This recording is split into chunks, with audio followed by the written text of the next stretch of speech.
Чаваш челги бурчухне тынже путмейді. Кодаму мелис, истяму И туған тіл, и матур тіл, әткәм әнкәмнең тілі.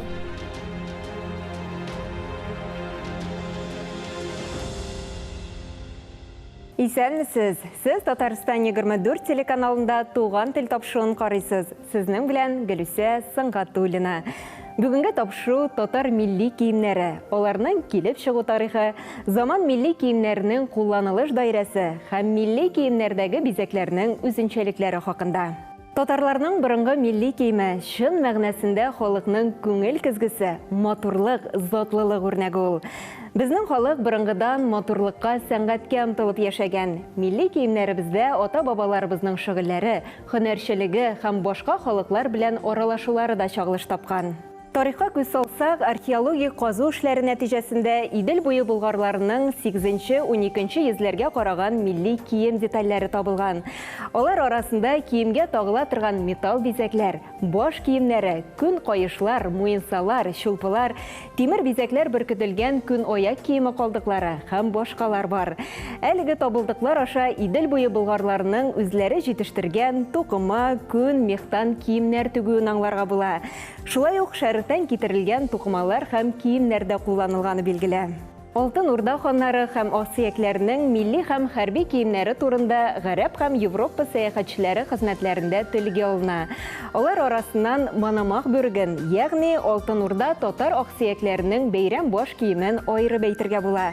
Ул хезмәтләрдә шулай ук хатын-кызларның зәркәннән эшләнгән бизәнү әйберләре дә телгә алына. Казан ханлыгы яуланганнан соң мырзаларның һәм татар хәрби аксөякләренең зиннәтле милли киемнәре юкка чыга. Рус елъязмаларында Казаннан алып кителгән күп төрле патша киемнәре һәм алтын белән бизәлгән урын җир туқымалары, кыйммәтле чүпрәк-чапраклар тутырылган бик күп тартмалар турында искә алына. Мәскәү Кремленең Кораллар палатасында татар ханнарының алтын тажы, алтын бил каешы каптырмалары һәм бәйрәм киемнәренең декоратив төймәләре бүгенгәчә саклана. Һәр халыкның үзенчәлеген чагылдыручы милли киемнәрдәге бизәкләр гадәттә гади генә бизәк түгел. Аларның һәр кайсының үз мәгънәсе, тарихы бар. Киләсе сюжетыбыз шул хакта. Татарстаныбызда милли мәдәниятләр һәм гореф-гадәтләр йылы дәвам итә. Шул уңайдан Татарстан Фәннәр академиясендә милли күргәзмәдә оештырылган иде. Безнең Татарстанда яшәгән төрле халыкларның, Удмурт, Мари, Чуваш, Мартба халыкларының бизәкләре күрсәтелә. Шул вакытта инде рус татар милләтләре билгеле безнең экспозициянең үзәгендә.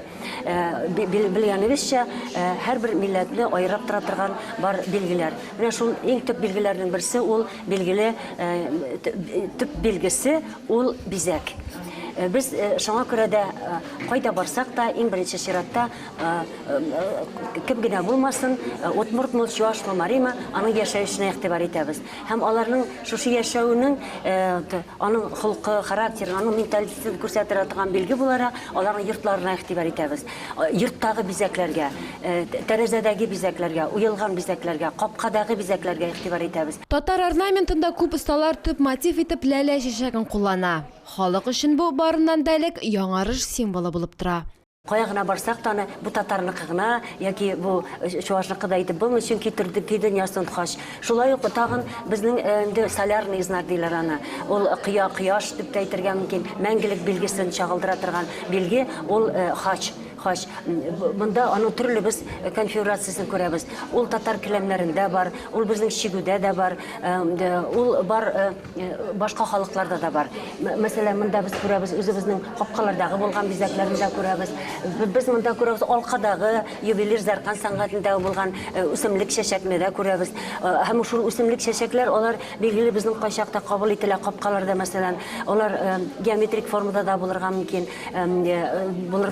Чәчәк үсемлек формасында да монда безнең чуваш һәм мари халыкларында да шушы бизәкне күрәбез. Әмма һәрберсендә һәрбер милләт үзенең шушы бизәген танып ала. Барыбер алар бер-берсе белән конфигурациясе, аның идеясе бер булса да, аларның менә шушы бирелеше, чигелешендә, аның технологияларында ул барыбер чагылыш тапмыйча калмый. Ләләдән тышкан әфер шешәгедә еш ошрый. Тукуда геометрик мотивлар өстенлек итә, әшигүдә шешәкләр геометрик төгәллек белән урнаша. Безнең бундагы булган экспозицияләрдә сез безнең татар сәнгатендә хас булган киң таралган бик күп бизәкләрне күрә аласыз. Беренче чиратта ул безнең йола сөлгеләрендә бар. Алар билгеле тутыкылган булганга күрә, анда инде туку формасын алганга күрә, шуңа күрә геометрик фигураларны күрәбез. Аларның төрле конфигурацияларын күрә алабыз. Беренче чиратта ул инде өчпочмак формасында һәм ул аннан ромб формалары дип күрсәтелә. Ул ромблар безнең тәрәзә йөзлекләрендә дә бар, йортларда куелган. Билгеле алар зур мәгънәгә, я алар саклау функциясын үтәгәннәр. Хатын-кыз символикасы булып күрсәтелә, мәсәлән, өчпочмак ромбик формасы. Һәм инде безнең йортларда гаиләне саклый, йортка имин булуга ишарә, шуңа күрә дә капкаларда да куела мәңгелек формасы. Һәм инде йортның тәрәзәләренә дә куела. Зооморф рәсемнәр исә кулланылмый диярлек. Бу дин таләпләре белән аңлатыла. Шуңа күрә татар орнаментларында хайван образлары бик сирәк очрый. Тик бөтенләй юк түгел. Кайбер дизайнерлар фантазияләренә ирек биреп, үз стильләрендә чагылдырырга мөмкин.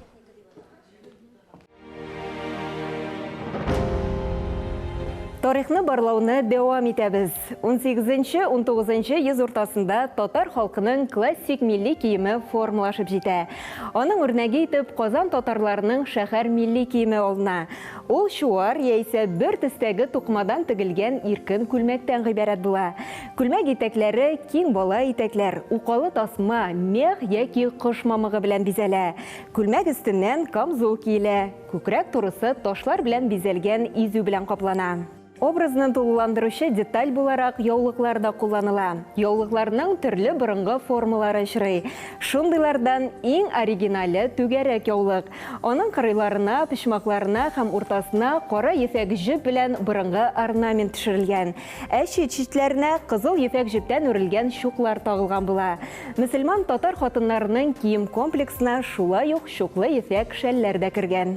Төп баш киеме әлбәттә колфак. Кичләр утырып, кызлар колфакларга матур-матур бизәкләр чиккән. Аларны киеп, кунакка, бәйрәмнәргә барган. Затлы традицион татар костюмына колфак бик тә килешә. Алай гына да түгел, ул әле юла киеме булып та саналган. Чөнки татар кызына чәчен каплап йөрү мәҗбүри булган. Милли киемнең тагын бер бизәге читекләр. Казан татарлары читекләргә чәчәкле үсемлек орнаменты төшергәннәр. Бай үсемлек дөньясы осталарны һәр вакыт иҗатка рухландырып торган. Үсемлекләрне чагылдырган сүрәтләр әкренләп традицион милли бизәкләргә үрелгән. Татар хатын-кызлары бизәнү әйберләренә айрыша да зур игътибар биргән. Үрелгән чәч толымнарындагы чулпылар, калын көмеш беләзекләр, тәңкәләр төзеп эшләнгән алкалар, күз явын алырдай муенсалар, асыл ташлар белән бизәлгән хәситәләр шул хакта сөйли. Ирләр киеме шулай ук иркен озын күлмәктән һәм мамык тукымалардан тегелгән ыштаннан гыйбарәт. Күлмәк өстеннән камзул яки казаки киелә, ә ирләрнең баш киеме исә күп төрле була. Киез эшләпәләр, мех бүрекләр, түбәсе конус рәвешендәге яки ясы түбәле кәләпүшләр. Ул кәләпүшләр караңгы төстәге бәрхеттән тегелә һәм ука, өнҗе, сәйлән белән бизәлә. 19 йөз ахыры, 20 йөз башында татар гомум милли киеме барлыкка килә. Ул гомум Европа модасы юнәлешләренә туры китереп эшләнә. Формасы буенча җиңелчәрәк итеп модалы детальләр кертеп тегелгән хатын-кыз күлмәкләре, кыскара һәм гәүдәгә ятып тора торган камзуллар, кечкенә калфаклар, күкрәкчәләр һәм хәситәләрдән гыйбарәт була.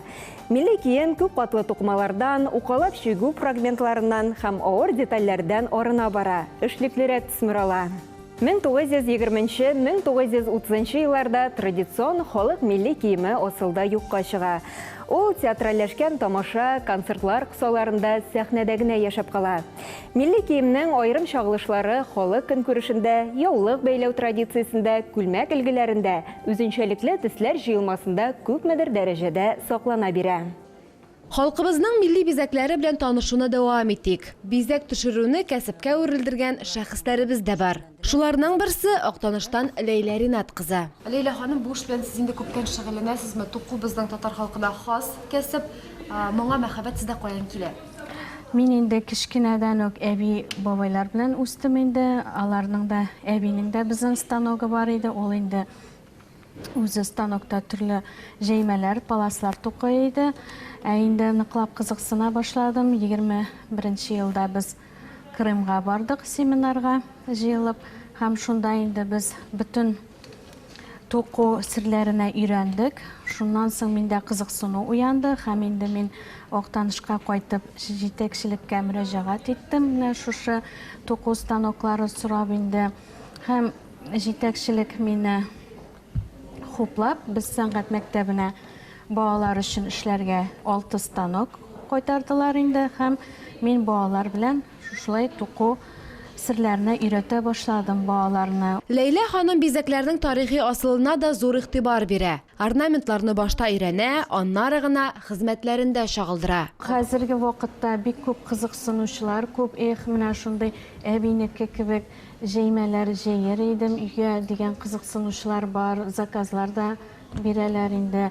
Кайберләре менә минем әбинең шушындый җәй паласы бар иде дип фотографиялар күрсәтеп, шушындыйны эшләп буламы дип сорыйлар. Туку эшенә өйрәнү авыр түгел.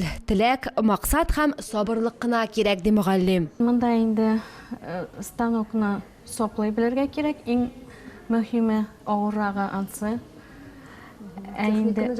Техниканы җайга салгач инде алай авыр түгел. Менә шушылай безнең бу берда дип атала инде. 2 җип арасына җипләрне кертәбез. Менә шулай монда минем тоташа 2 төс. 2 төс тоташканда инде бер-берсенә әзенә кертеп калдырабыз. Бернинди түйеннәр дә булырга тиеш түгел. Һәрбер төсне үз ниләренә җипләргә кертеп барабыз инде. Төсләр дөрес килеп чыксын өчен. Бер келәмне 2 көн эчендә дә сугарга була. Катлаулылары 1 айга ук та сузыла. Ләйлә ханымның хезмәтләре халкыбыз күңелендә үз урынын тапсын иде.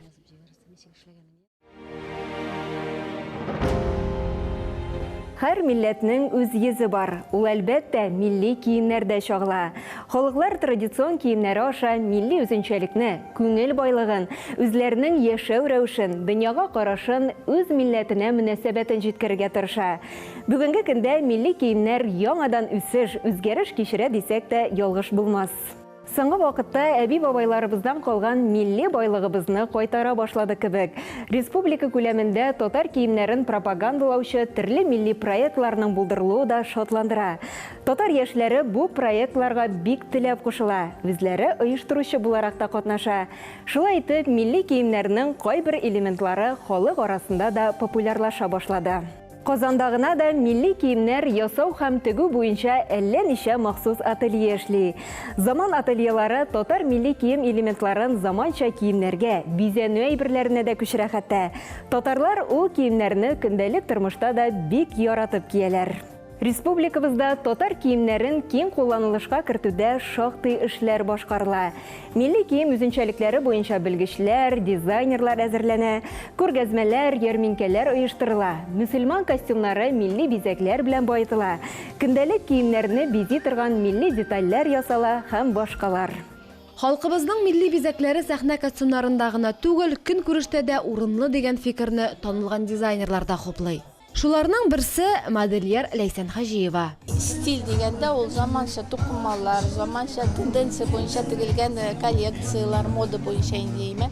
Инде стиль дигәндә, милли дигәндә инде ул инде берәр аксессуар, берәр җирдә шигу әйберләр инде, аны крой обязательно конструкциясы милли булырга тиеш инде. Минем өчен ул милли стиль, димәк көндәлек киеп йөри торган киемнәр булырга тиеш. Кичәнең атамасы да милли стиль дип шәрехләнгән. Ул Сөембикә коллекциясеннән башланып китте.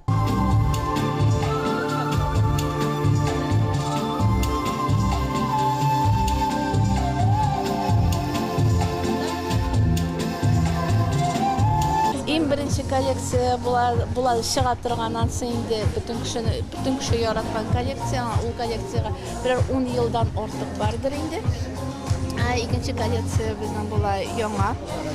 Яңа юнәлеш белән эшләнгән көндәлек кия торган әйберләр белән һәм инде шунда аксессуар алкалар, ниндер, яулыклар һәм башка инде милли стильдә ясалган. Өченче коллекциясы иң кызыгы була, Тукай кызлары дип атала.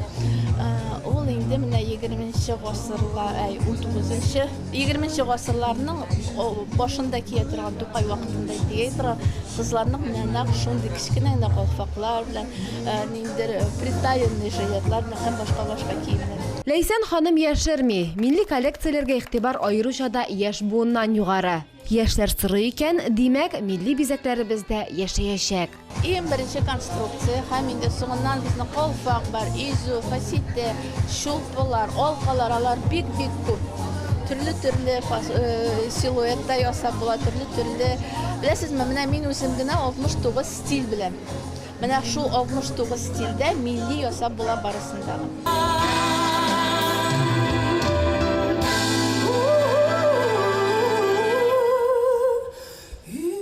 Ләйсән Хаҗиеваның милли коллекциясе бик күпләрнең күңеленә хуш килгәндер. Без дә үз чиратыбызда аңа уңышлар теләп калабыз.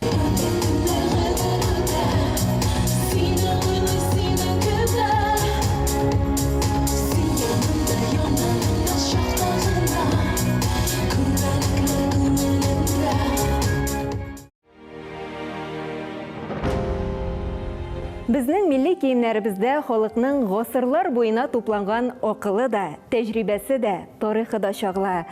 Аны саклап, бөтен киләчәк буынга тапшыру безнең изге бурычыбыз. Шушының белән тапшыруыбыз ахырына якынлашты. Без бүген татар милли киемнәре, аларның килеп чыгу тарихы, заман милли киемнәренең кулланылыш даирәсе һәм милли киемнәрдәге бизәкләрнең үзенчәлекләре хакында сөйләштек. Сез Татарстан 24 телеканалында туган тел тапшыруын карадыгыз. Сезнең белән Гөлүсә Сыңгатуллина булды. Сау булыгыз, киләсе очрашуларга кадәр.